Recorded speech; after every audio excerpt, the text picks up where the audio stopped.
Kim, Paolo, Pam Chiu. Together. Pau, ever na ang relasyon. Sinusunod ng kapwa-artista na mag-date na. Ang hirap ng bigkasin to pang chute. Together forever. Bongga, no? Together forever. Naiisip pala talaga nito ng mga ganito. Oo, no? Galing-galing nyo. Sabi ko, galing naman itong together and forever, di ba? Oo. Together. Why not, Poknat? Tapos, yung sa post na gano'n, nakita ko yung comment sa mga artista, parang bukod sa kinikilig sila, talagang pinupost nila na sana totoo na. Sana mag-date na. Huwag naman daw puro bike lang. Huwag naman kayo masyadong wag naman kayo masyadong pushy at huwag niyo naman i-pressure itong dalawang ito. Malay niyo hanggang ngayon nagkakapaan pa sila sa isa't isa. 'Di ba? Paulit-ulit natin sinabi, 'di ba, do sa interview nga sinabi nga ni Paolo na hindi pa siya masyadong buo. Kaya hintayin natin na maging buo muna si Paolo kasi pag hindi baka umabot sa puntong yung maghiwalay din sila ni Kim. At saka si Kim maraming ganap to hindi naman siya katulad nung personality ni Paolo na kayang magbabad ng 12 hours. 'Di ba sa computer?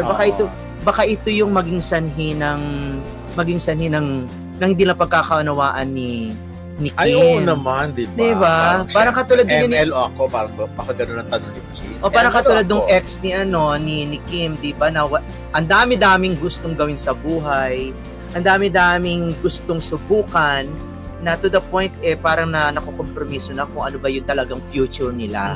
Di ba yun ang naging kwento dati? Kung mangyayari ito kay Paolo, di ba kinakailangan mo na si Paolo, kumbaga, i-prioritize niya muna kung ano talaga yung mga nasa listahan niya. Kumbaga, nasaan ba ang love life? Di ba ganon? Mga ilan ba sa bucket list na i-check ng love life? Bawa, number 1, career. Bawa, number 2, baka business. O baka number 1, family. Tapos career. O tapos yung goal niya na yung fitness niya, di ba? Yung working out. Yung sarili niya. Tapos bukod pa doon, yung mga ilalagay niya siguro na gusto niya magkaroon ng business, gusto niya pasukin ng ganitong venture, yung mga gusto niya mag-produce ng pelikula. Siyempre, for sure, yung kanyang luho in terms sa pagko-computer, mga tipong ganon, paglalaro, yung mga tipong ganon, yung hobby niya, kung nasa na doon ang love life. Diba?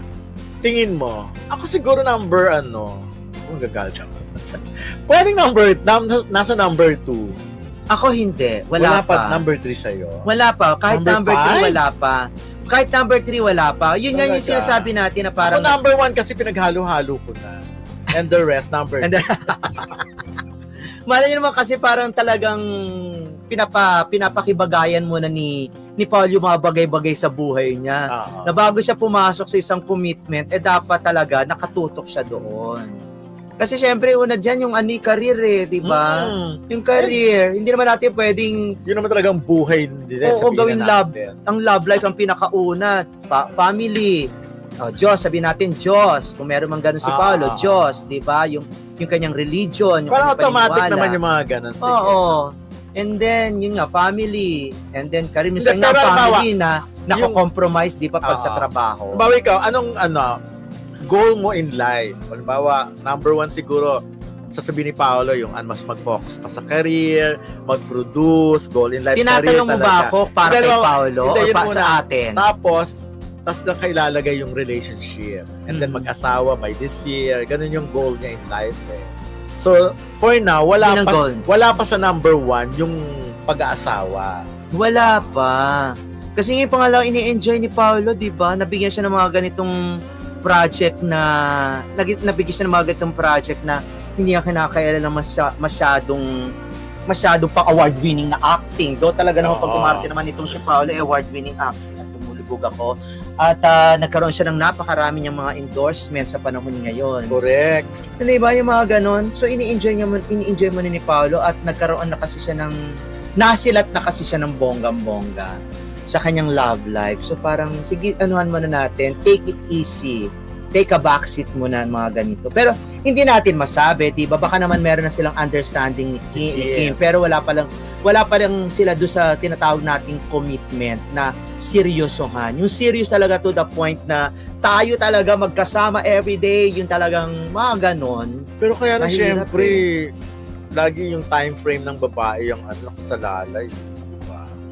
Yung hanggang ganitong edad lang sila pwedeng Tanungin natin si Kim Chiu ngayon kung hanggang saan ba, kung meron ba siyang time frame. Kasi sa pagkaka-obserba ko sa nangyayari sa career ngayon ni Kim at sa kanyang kaligayahan, so, parang sineset aside muna niya yung pag-aasawa eh. Anyway, athlete naman tong si Kim, kahit naman anong edad ito pwede itong mga anak, wag lang dumating sa point, kahit mga siguro 50 years old, baka mga anak pa. Pwede ba yun? Baka mga, may mga ganun. Janet Jackson. O din 35 years. Nanay Karing. Marami pa. Vilma Santos. Kaya lang nga, again, like ko nang inuulit kasi yan ang age na hinahabol talaga ng marami. Well, kailangan talaga by that, sa age na 35. Kinakailan ba talagang sumunod sa trend? Kasi yun ang kinakaya ng katawan mo, ng babae. Meron silang yung katawan nila, kung gusto mong mag-anak, yun sa age na yun. Sa Chinese kasi dapat mag-asawa ka na bago ka sumampa ng 30. Yung mga traditional Chinese 30 kasi pagdating daw ng 30, yung mga lumang pamahiin ng paniniwala ng Chinese, pagdating sa 30, parang hindi ka na mabebenta. Parang ganon. Hindi parang ganon nga, parang ganon nga. Kaya nga dapat. So, kaya lang kung wala pa, si Paolo, 'di ba, birthday May 13, so 36 na siya. So medyo matagal-tagal pa din ang kanyang. Don't tell me 40 years old siya mag-aasawa. Pero ako naniniwala ako na si Kim, mga anak to ng hindi ko naman alam ang pero kaya lang kasi athlete kasi. Ang pinagbabasehan ko lang kasi yung mga interview ko dati kay Marian Rivera, yung mga ganon, di ba? Si Judy Ann Santos, na kailangan yung age na yon. Kasi yun ang ina-advise sa kanila na kailangan sa age na to, ka na. Ang makakapagsabi dyan kasi, yung doktor, yung OB. Parang gano'n naman ang sinabi yung kila, OB, kila Marian. Yung OB na siguro depende sa kung anong yung cycle na meron sila, kung anong meron silang kakayahan ng kanilang kubaryo, bata. Katulad si Regine, isa na lang siya.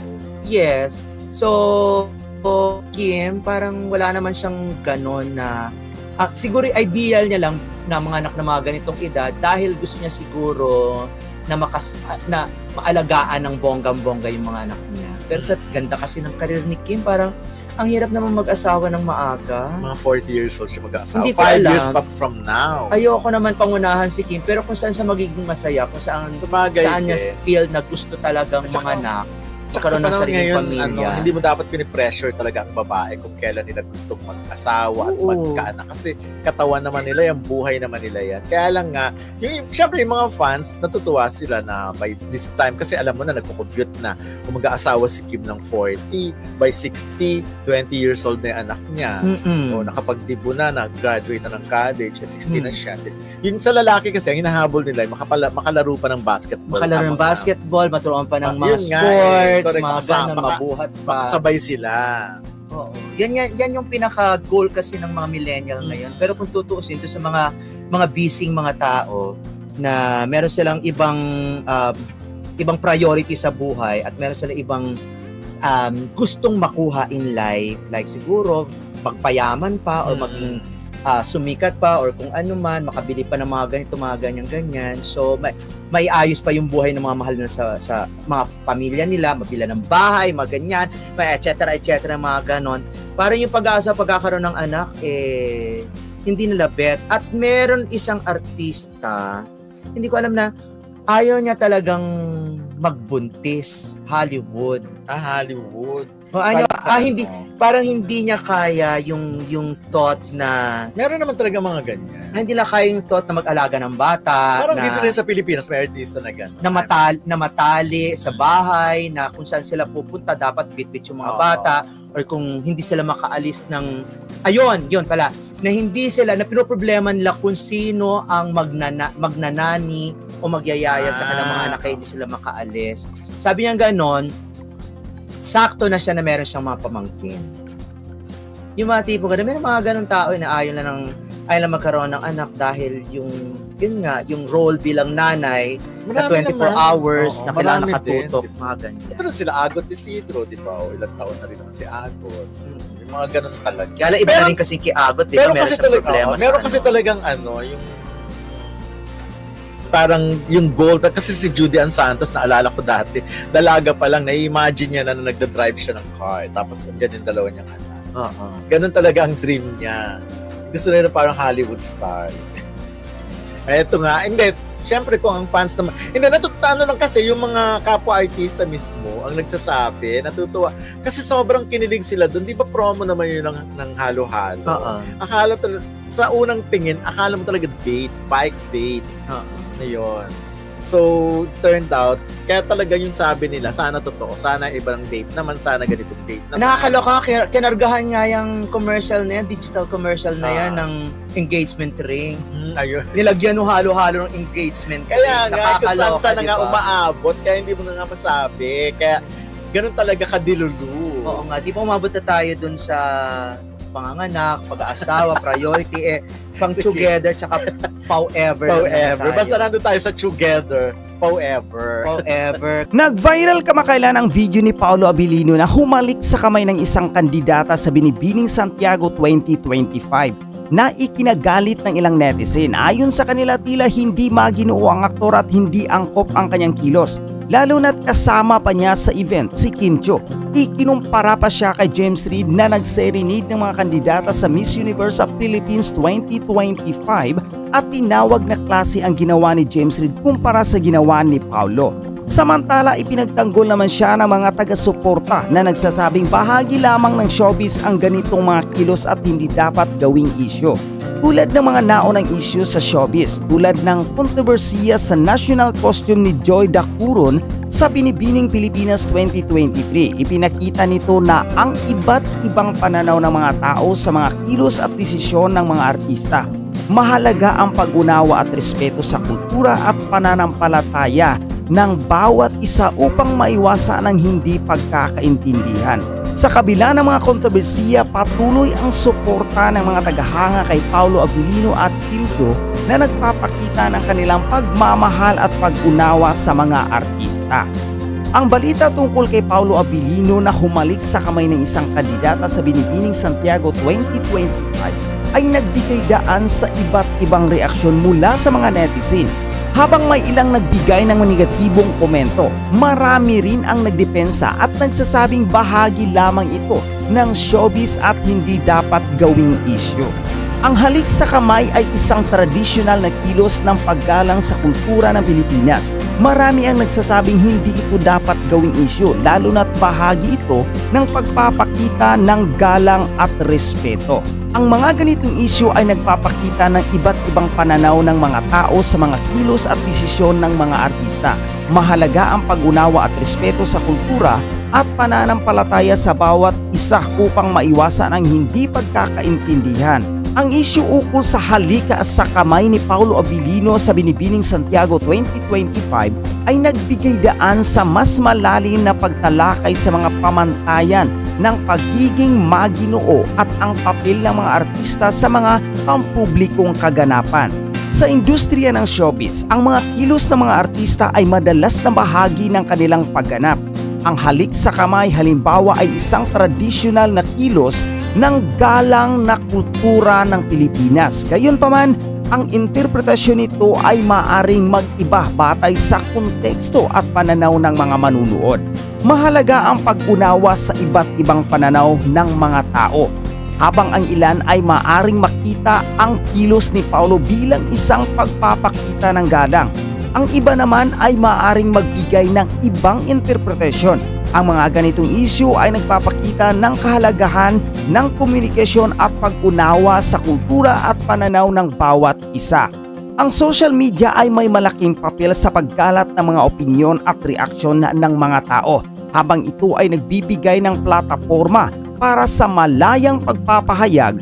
May mga pagkakataon na nagiging sanhi ito ng hindi pagkakaintindihan at kontrobersiya. Mahalaga ang responsableng paggamit ng social media upang maiwasan ang mga hindi kinakailangang isyu. Ang issue ukol sa halik sa kamay ni Paolo Abilino ay isang halimbawa kung paano ang mga simpleng kilos ay maaring magdulot ng malalim na diskusyon sa lipunan. Ito ay nagpapaalala sa atin ng kahalagahan ng pag-unawa, respeto at komunikasyon sa pagbuo ng mas maayos na ugnayan sa pagitan ng mga tao.